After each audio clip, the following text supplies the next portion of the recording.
bom dia, bem-vindos à primeira edição do CNN Mercado. O Ibovespa Futuro cai 0,2% em 109.214 pontos, apontando para uma abertura negativa do mercado por aqui. E o dólar opera perto da estabilidade com uma leve alta de 0,06%, está valendo R$ 5,20. Depois de 3 dias de altas seguidas, impulsionadas pela redução do prazo da PEC, é natural que o Ibovespa tenha uma certa correção hoje e o índice também está seguindo os mercados em Nova York, que tem uma leve baixa à espera do PIB do terceiro trimestre dos Estados Unidos. Ontem a PEC foi promulgada finalmente no Congresso e, como era esperado, o valor ficou em 168 bilhões de reais e o prazo caiu de 2 para 1 ano. Com a proposta promulgada sem surpresas, o foco dos investidores se volta para o anúncio de Lula sobre os ministros que vão compor o novo governo, que deve acontecer em instantes. Até o momento, 5 ministros foram anunciados: Fernando Haddad na Fazenda, Rui Costa na Casa Civil, Mauro Vieira nas Relações Exteriores, Flávio Dino na Justiça e Segurança Pública e José Múcio Monteiro na Defesa. Margarete Menezes também confirmou ter sido convidada para a Cultura. O novo governo deve contar com 37 ministérios, conforme o próprio presidente eleito Lula confirmou, e o anúncio dos nomes está marcado para as 9h30 daqui a pouquinho. Os investidores também ficam de olho na votação do orçamento de 2023. O senador Marcelo Castro, que é relator do orçamento, disse que o texto deve ser votado na comissão mista de orçamento hoje e seguir para o plenário também hoje ainda pela tarde.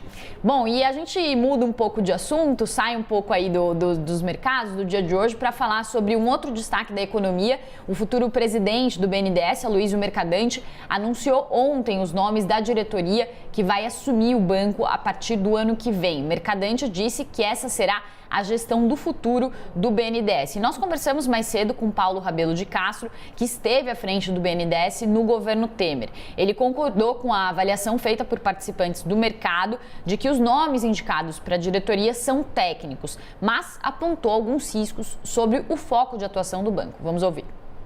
É preciso que o BNDES cada vez mais esteja nas regiões brasileiras. Ele é um banco que não é um banco de rede, mas ele pode se fazer representar pelo menos com pequenos grupos nas capitais. O meu medo ao ver essa diretoria tal como ela está esboçada, é uma diretoria parruda, etc., que ali no fundo exista, na realidade, ligações mais com bancos, e com grandes empresas e com grandes transações. Eu acho que seria muito ruim para o Brasil que a gente não focasse nas pequenas e médias empresas, nas áreas de inovação, de startup e, óbvio, também na área de energia. Rabelo também disse que os recursos recebidos de pagamentos de empréstimos e vendas de ativas nos últimos anos têm sido usados para amparar o caixa do governo federal. Por isso, os empréstimos do BNDES foram reduzidos e chegaram à mínima histórica no governo Bolsonaro. Segundo Rabelo, como o dinheiro todo foi devolvido ao Tesouro, o banco vai precisar de novas fontes de financiamento para conseguir voltar a investir em mais projetos e amparar a indústria brasileira.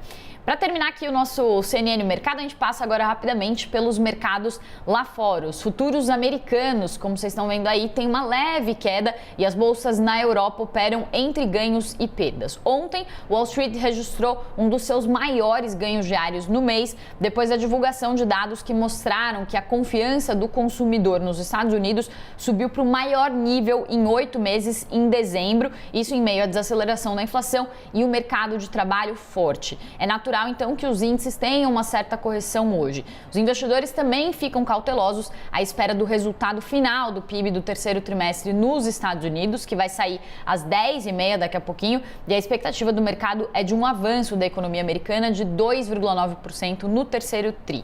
Também saiu mais cedo o dado do PIB do Reino Unido, que encolheu 0,3% no terceiro trimestre, confirmando a primeira contração trimestral do PIB desde o primeiro trimestre de 2020. A economia britânica já sofria com o Brexit, mas a situação se agravou com a pandemia e a guerra na Ucrânia, que fizeram os preços de energia dispararem. A inflação passa dos 10% no Reino Unido e é a quinta maior taxa entre os países do G20. A gente vai passar também pelos mercados na Ásia, que fecharam mistos. Hong Kong fechou em alta de quase 3%, no embalo das fortes altas de ontem em Nova York. A Bolsa de Tóquio fechou em alta, primeira alta em mais de uma semana, com os investidores recomprando as ações que caíram fortemente depois do anúncio inesperado da mudança da direção de política monetária do Banco Central do Japão. E Xangai descolou dos outros índices, fechou em baixa, com notícias sobre avanço da Covid na China. E este foi mais um CNN Mercado. Eu volto daqui a pouquinho ao 12h45 com mais atualizações sobre as bolsas e o mercado financeiro. Até logo, tchau!